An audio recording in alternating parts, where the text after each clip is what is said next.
Hi, welcome to this lecture on NAFTA and the NAFTA era. NAFTA is the North American Free Trade Agreement.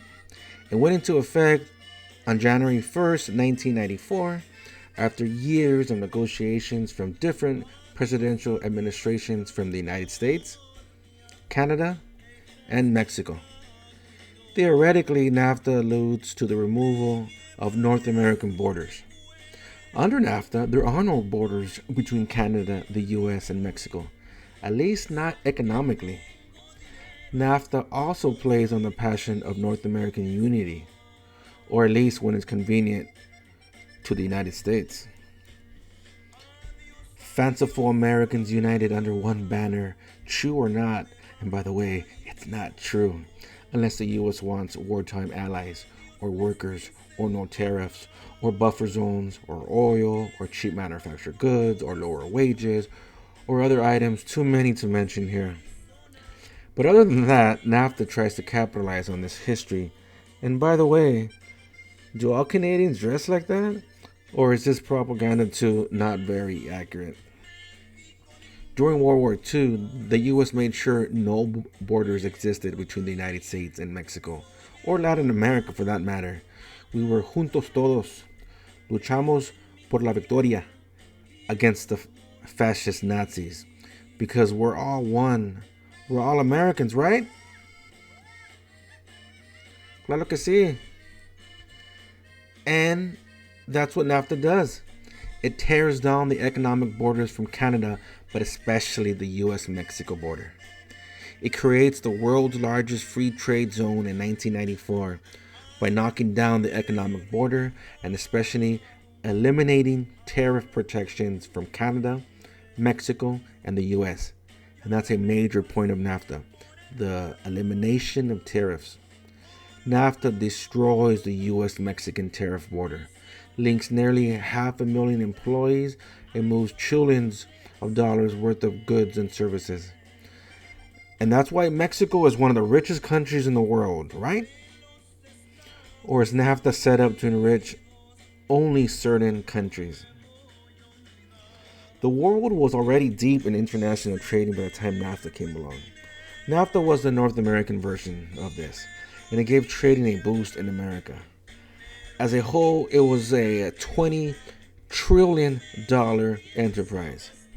But where did the money go? Were American workers raking in the dough after NAFTA? Were manufacturing jobs popping up all over the United States? Were Mexican workers rolling in the dough now that U.S. companies opened up thousands of factories in Mexico? Well, let's see. But the answer is no. In agriculture, before NAFTA, Mexicans owned Mexican land. It made sense. Mexico worked for Mexicans. That was one of the benefits won from the million plus that died in the Mexican Revolution. Foreigners had notoriously owned millions of Mexican land and prospered while Mexicans starved. Article 27 of the Mexican Constitution guaranteed land reform, eventually returning more than 253 million acres to Mexicans by 1984. Mexico was returned to Mexicans, and that's who it works for. But NAFTA will wipe all that away. In order to join the North American Free Trade Agreement, Mexico changed their constitution and once again allowed foreign ownership of Mexican land. With no border or economic tariff to protect them, the results were inevitable. The United States will begin dumping in Mexico. And what does that mean? Well, with a significantly greater GNP and tax base than Mexico, the U.S. was flooding the NAFTA market with cheaply priced and highly subsidized corn. With tariffs gone or lowered, Mexican farmers had no protection. Small Mexican farmers couldn't compete with U.S. subsidized products. And what are the effects of dumping in Mexico? Well, let's take a look. For example, imagine we had a U.S. company that made books, and it cost us $5 to make each book. but we sell it for $3. What's going to happen? How can our company possibly survive if we lose $2 from every transaction? The answer? Government subsidies. If the US government gives us taxpayer money, we can't lose, and we won't lose, and we can beat anyone. It's Uncle Sam versus Uncle Juan, and Mexican farmers stand little chance against a country that charges $32,000 for a hip replacement, $324,000 for open heart surgery, and $11,000 to give birth without any complications, of course. They can't compete with US dollars. Mexico's going to lose. And as a result, more than 2.3 million Mexican farmers couldn't compete with US agricultural companies and were forced off their land from 1994 to 2009. Millions more were indirectly unemployed and made homeless.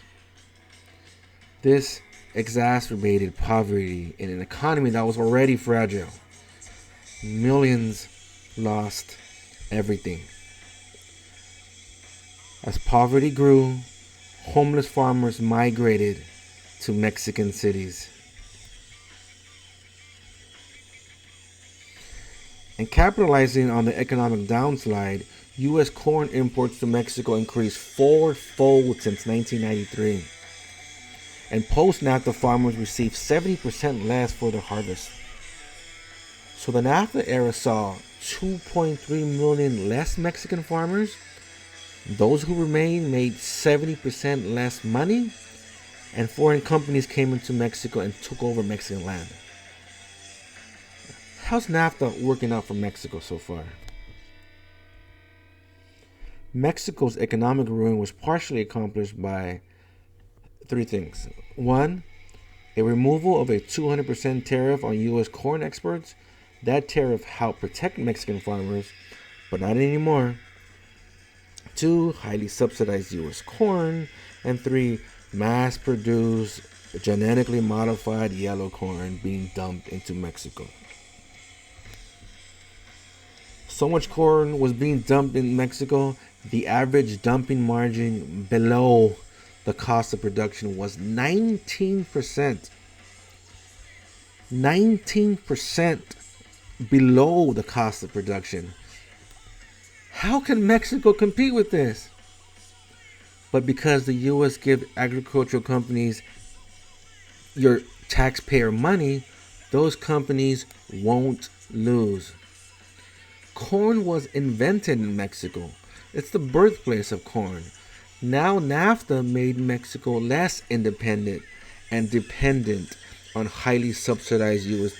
products, including genetically modified corn. Corn was only the beginning. The dumping of soy, wheat, cotton, pork, and other items soared in the NAFTA era, hurting other Mexican farmers. With NAFTA and U.S. companies dumping in Mexico, Mexican farmers lost $12.8 billion from 1997 to 2005. About $1.4 billion lost every year. This loss was about 10% of the entire Mexican agricultural output and more than 100% of Mexico's tomato exports, which was touted as an economic success. As a result, Mexican poverty skyrocketed. By 2012, nearly half of all Mexicans were living on a sobering $5 a day. 55.3 million Mexicans lived in poverty. That is, 55.3 million urban Mexicans lived on a measly $157 a month, or 2,500 pesos.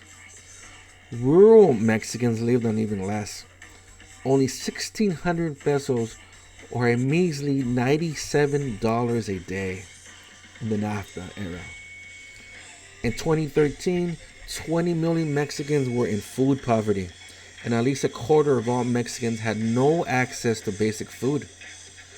Post-NAFTA, at least a fifth of Mexican children suffer from malnutrition, according to the American program at the Center for International Policy. In Mexico, real wages have declined and unemployment has increased in the NAFTA era, worth more than $20 trillion.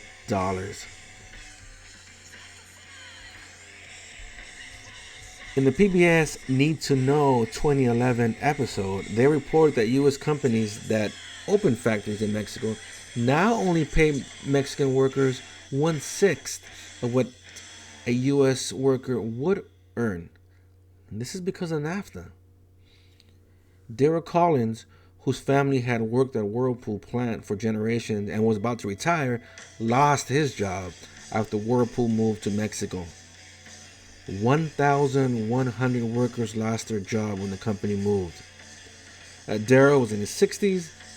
He was still working at a car dealership, moving cars around, and only making 2/3 of what he used to make at a union job.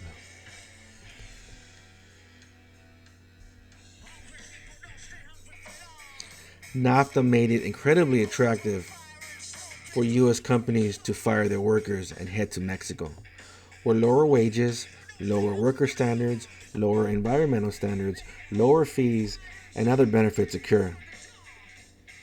For industry, NAFTA removed a 14% tariff on manufactured goods. It removed 12% for moving parts into Mexico and a 2% charge to bring them back to the United States.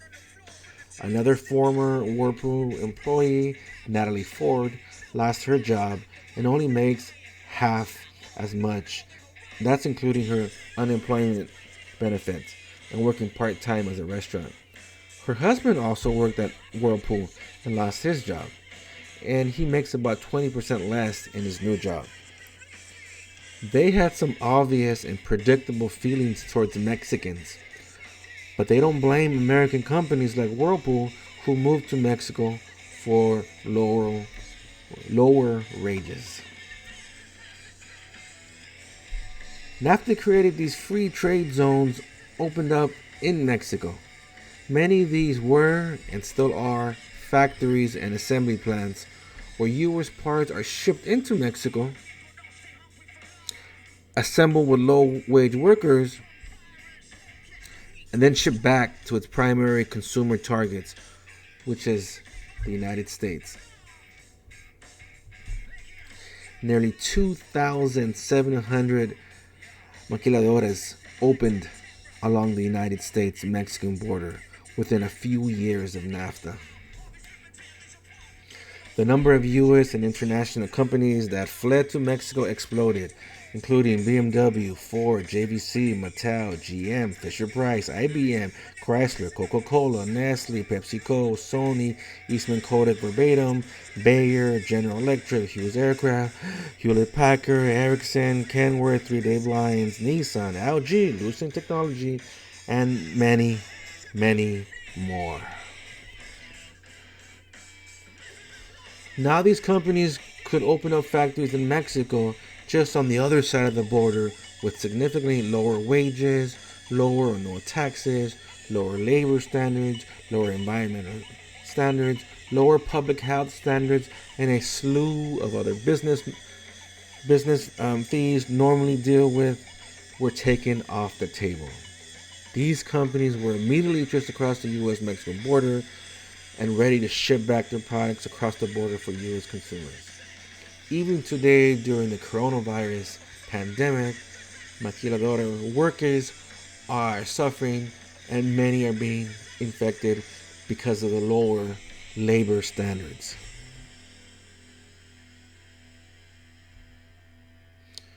With lower safety standards, a famous example of a NAFTA hazard is Rosa Moreno, who had both her hands cut off making flat screen TVs that she couldn't possibly afford.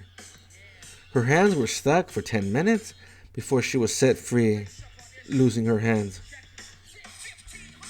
The company kept making flat screen TVs while she was stuck in the machines on the men's side of the factory. After the accident, her manager offered her 50,000 pesos for losing her hands, decrying, "That's our offer. Stop making such a big scandal about it and take it."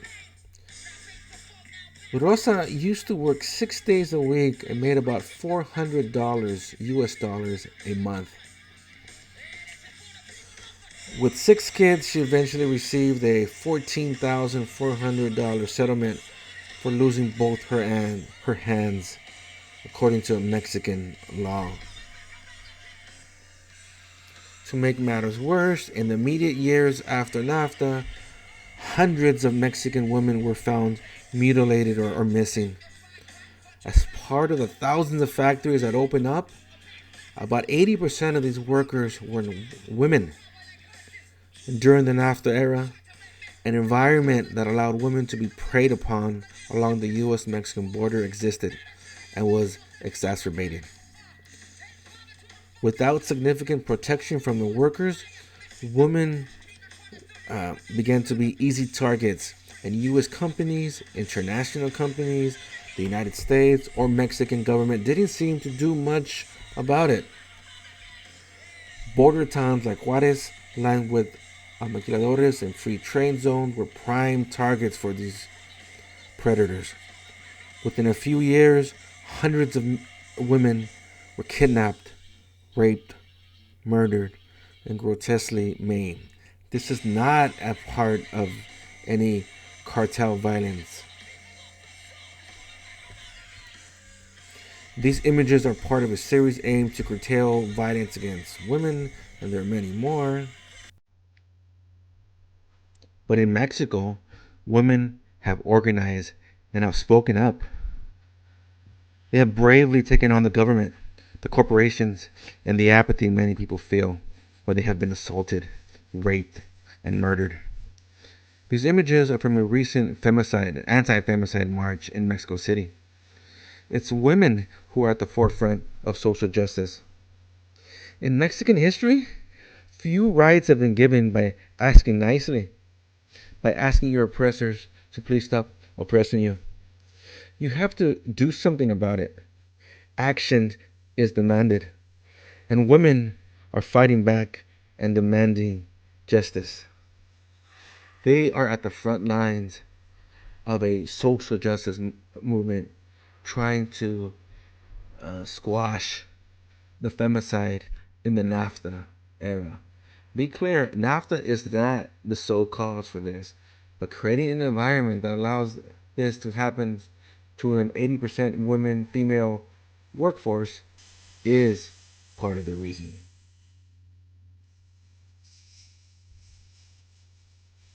Women within the Zapatistas of rebellion have been fighting injustices since the first day of NAFTA, January 1st, 1994. They knew NAFTA wouldn't be good for poor Mexican farmers. And they took up arms against the Mexican state, whose military was partly financed by US tax dollars. What time is it? It's time to organize. Mexican women have tried to be heard and to make things right.